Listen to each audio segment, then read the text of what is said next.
میرے انتہائی واجب الاحترام برادران اسلام، دوستوں، بزرگوں، بھائیوں، اسلامی مہینوں کے اعتبار سے محرم الحرام 1446 ہجری، اسی مہینے کی مناسبت سے گزشتہ جمعہ اس مہینے کے فضائل عرض کیے تھے۔ آج کے مختصر سے خطبہ میں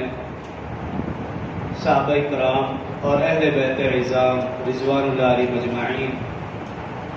قرآن و حدیث کی روشنی میں دونوں کا مختصر تذکرہ اور سیدنا حسین رضی اللہ عنہ کے فضائل آپ کے سامنے ذکر کروں گا۔ محترم سامعین، صحابہ کرام اور اہل بیت عظام رضوان اللہ علیہم اجمعین دونوں عظمت و رفعت کے عظیم ادارے ہیں۔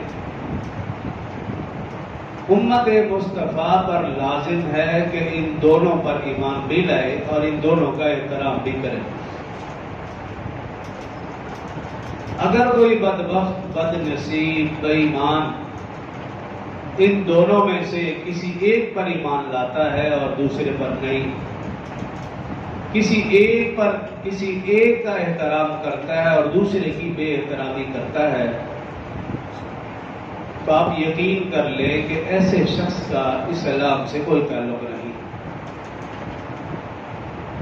اس لیے کہ رسول اللہ صلی اللہ علیہ وسلم سے تعلق جوڑنے کے یہ دو ہی ذرائع ہیں،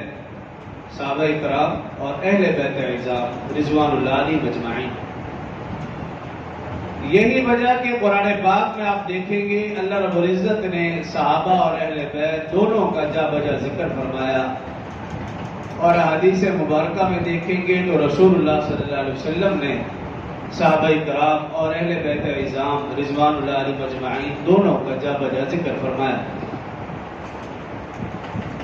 پہلے بھی میں نے عرض کیا تھا کہ قرآن کے 30 پارے ہوں، 114 صورتیں ہوں،